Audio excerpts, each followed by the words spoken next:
Profit loss का third part है। Part one में मैंने बताया था नॉर्मल परसेंटेज क्या होता है, फ्रैक्शन मेथड क्या होता है, फ्रैक्शन में कैसे कन्वर्ट करते हैं हम लोग, और प्रॉफिट एंड लॉस क्या होता है, प्रॉफिट किसको बोलते हैं, लॉस किसको बोलते हैं, और उस पर कुछ क्वेश्चन बताया था। सेकंड पार्ट में मैंने बताया था मार्क प्राइस क्या होता है, और इस वाले में मैं प्रॉफिट एंड लॉस पे कुछ क्वेश्चन बताऊंगा आपको, प्लस मार्क प्राइस मार्कअप पे कुछ क्वेश्चन बताऊंगा, प्लस आपको एक नया कॉन्सेप्ट बताऊंगा सक्सेसिव डिस्काउंट। ठीक है, लेट्स स्टार्ट। क्वेश्चन ये बोलते हैं एक machine when sold for 4600 which is a profit of 15%। इसका मतलब जब एक मशीन को 4600 रुपीज में बेच रहे हैं तो जो बेचने वाला है उसको 15% का प्रॉफिट हो रहा है। ठीक है, इसमें हम ऑप्शन लिख दे रहे हैं, और ऑप्शन लिखने का रीजन क्या है, मैं ये बताना चाहता हूं कि आप डायरेक्ट ऑप्शन का यूज करो ताकि आपको टाइम बचेगा। तो बता रहा हूं कैसे। इसका आंसर है 4300, 4200, 4000 और 4580। ठीक है, तो आप देख रहे हो मेरे को सीपी निकालना है, कॉस्ट प्राइस। ठीक है, तो सीपी इंटू 1.15, 15% का प्रॉफिट है तो मैं बताया था 1.15 करेंगे, ये हो गया 4600। ठीक है, तो यहां से मेरे को सीपी निकालना है तो ये हो जाएगा 4600 बाई 1.15। ये तो हो गया नॉर्मल वे में। बट आप जैसे ही 15% देखो और आप ऑप्शन में ध्यान दो 4000 है, तो अब जैसे ही देखो ये यहाँ 4000 है, आपके माइंड में नॉक करना चाहिए कि 4 इंटू 15 जो होता है वो मेरा 60 होता है। आप यहाँ पे देखोगे 600 है एक्स्ट्रा जो बढ़ रहा है, तो आप ये समझ जाओगे कि ये जो 15% होगा वो 600 होगा। ठीक है,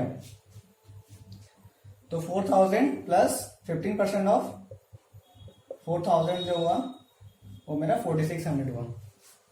ठीक है, आप ये सॉल्व करते करते आप धीरे धीरे करके समझ जाओगे कैसे क्या हुआ।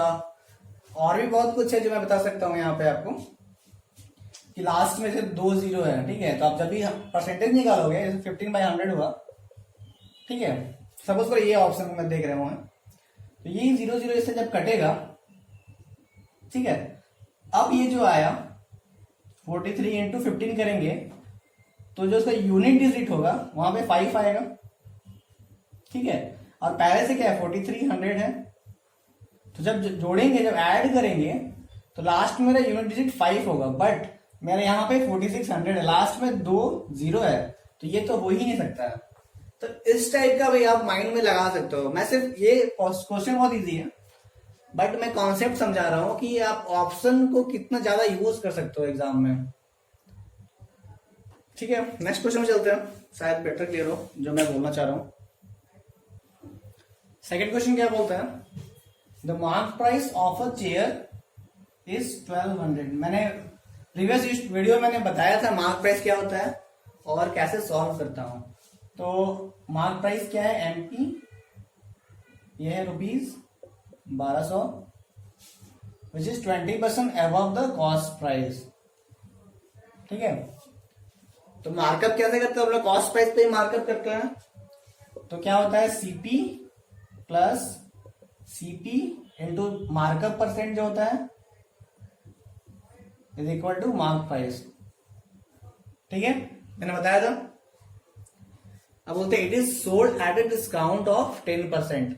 मतलब आप चेयर खरीदने गए हो और आप दुकानदार को बोले हो कि मेरे को 10% डिस्काउंट चाहिए, आप जो 1200 रुपए रखे हो मेरे को 1200 में नहीं लेना है, इससे 10% डिस्काउंट में दो तब मैं लूंगा।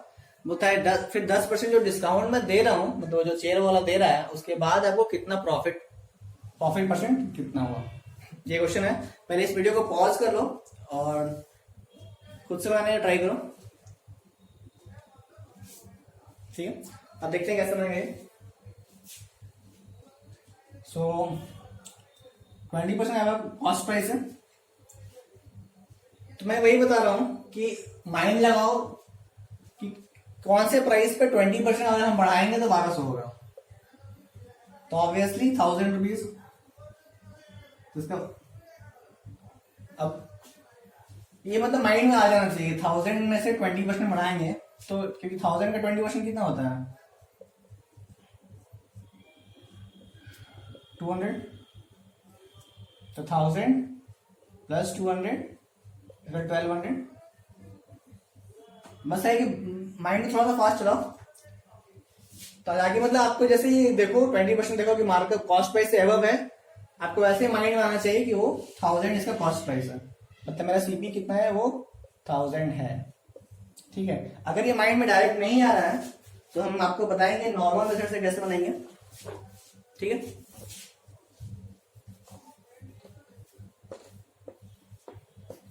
तो नॉर्मल मेथड क्या है इसका, ये वाला मेथड है। तो सीपी इंटू 6/5 में बताया था, 20% बढ़ रहा है तो 6/5 इज इक्वल टू 1200, 6 से ये 200 इंटू 5, तो सीपी इज इक्वल टू 1000। तो या तो आपको डायरेक्ट माइंड में आना चाहिए या फिर आप ये फॉर्मूला से सीपी कैलकुलेट कर लो। ठीक है, अब बोलता है कि मेरे को 10% का डिस्काउंट है मार्कअप पे, जो मार्क प्राइस है 1200, इस पे 10% का डिस्काउंट है। तो इसका मतलब क्या हुआ कि 12, अब मतलब सेलिंग प्राइस क्या होगा इसका, सेलिंग प्राइस जो होगा वो 1200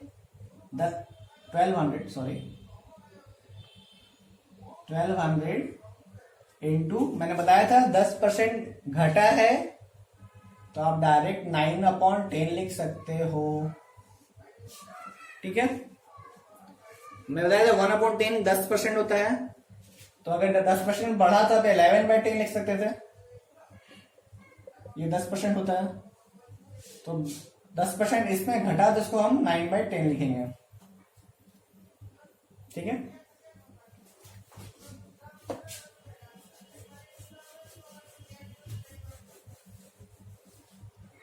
तो ये हो गया 1080, इसका सेलिंग प्राइस हो गया। तो मेरा कॉस्ट प्राइस कितना था 1000, सेलिंग प्राइस कितना है 1080, तो मेरा प्रॉफिट कितना हुआ, तो प्रॉफिट हुआ 80 रुपए का। SP minus CP is equal to profit. अब प्रॉफिट परसेंट कैसे निकालेंगे, तो प्रॉफिट बाई सीपी इंटू 100, तो ये प्रॉफिट परसेंट, तो 80/1000, सीपी मेरा 1000 है, इंटू 100, तो कैंसल आउट, तो प्रॉफिट परसेंट इज 8%। तो अगर ऑप्शन में 8 रहता तो मेरे को ये कैलकुलेट नहीं करना है इतना, मानो 7, 6, 5, 4 रहेगा ऑप्शन में, आप देख रहे हो 80 प्रॉफिट हुआ है और सीपी 1000 है, तो आपको पता ही है सब जीरो कट जाएगा तो 80 आने वाला है। मतलब ये मैं बताना चाह रहा हूँ बेसिक कि वो थोड़ा सा आप टाइम कम लगाना है, कम टाइम में बनाने का ट्राई करना है। ठीक है, नेक्स्ट क्वेश्चन चलता हूँ। ठीक है, नेक्स्ट कॉन्सेप्ट क्या है,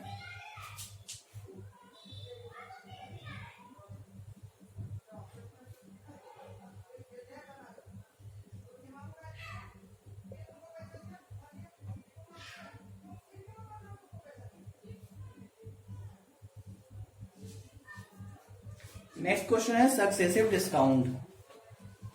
इसका मतलब हुआ कि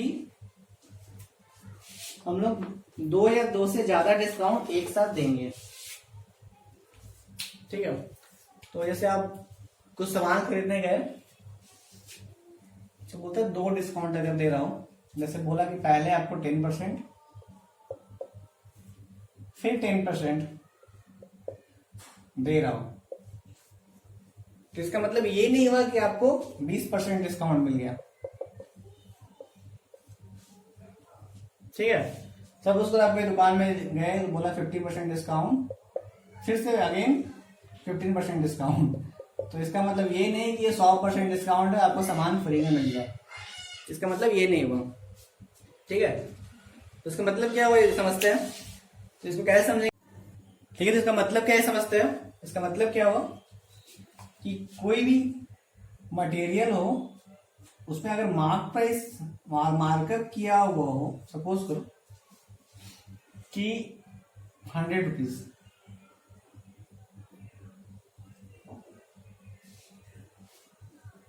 और उसमें हम 2 डिस्काउंट दे रहे हैं, तो 2 डिस्काउंट, पहला 10% का दे रहे हैं, दूसरा भी 10% का दे रहे हैं।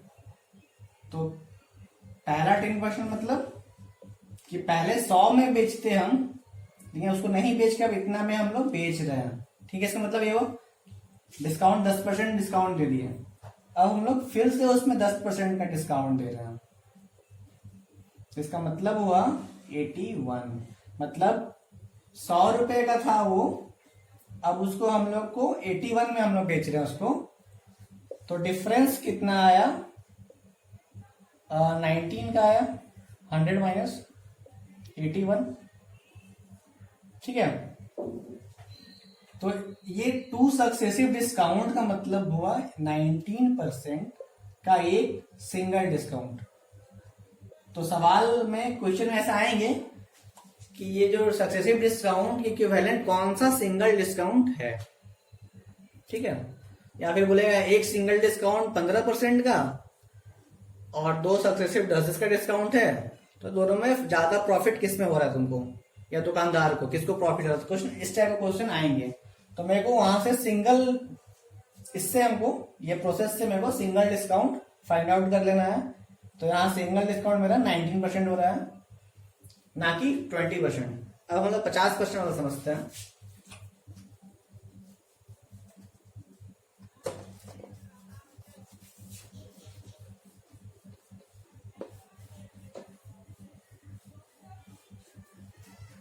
ठीक है, तो 50% वाला समझते हैं। तो पहले 100 था उसका प्राइस, अब उसको 50%, मैं बताया था फ्रैक्शन, 50% फ्रैक्शन जो होता है 1/2 होता है।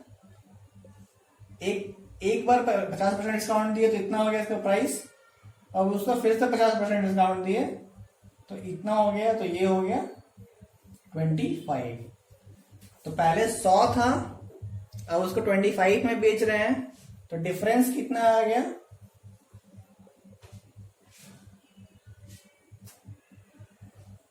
तो डिफरेंस आ गया 100 माइनस 25, तो हो गया 75%। तो 2 successive discounts of 50% each is equivalent to 75% का एक सिंगल डिस्काउंट। ठीक है, तो हम लोग ऐसा क्वेश्चन में हम लोग सिंगल डिस्काउंट को फाइंड आउट करेंगे 100 मान के, कि उसका पहले 100 था वैल्यू, प्राइस का 100 था, अब उसको डिस्काउंट दिए, ये 3 भी हो सकता है 4 भी हो सकता है, तो आप उसको फाइंड आउट कर लेंगे और फ्रैक्शन मेथड यूज करेंगे तो टाइम कम लगेगा। ठीक है, और फिर उसके बाद डिफरेंस फाइंड आउट कर लेंगे, पहले 100 था अब 25 आ गया, तो डिफरेंस 75 है, तो सिंगल डिस्काउंट 75% का हो गया। ठीक है, ये 75% कैसे पता चला, 75 था डिफरेंस 25, अब उसका प्राइस क्या था 100 इंटू 100, यही है 75%। सिमिलरली 90% है। तो ये हो गया कॉन्सेप्ट, और इस पे मैं क्वेश्चन बताऊंगा आपको नेक्स्ट वीडियो में, और प्रॉफिट एंड लॉस के थोड़ा डिफिकल्ट क्वेश्चन और मार्कअप के भी डिफिकल्ट क्वेश्चन मैं नेक्स्ट वीडियो में बताऊंगा। Thank you for watching. अगर ये आपको यूजफुल लगा ये वीडियो तो kindly subscribe and keep watching.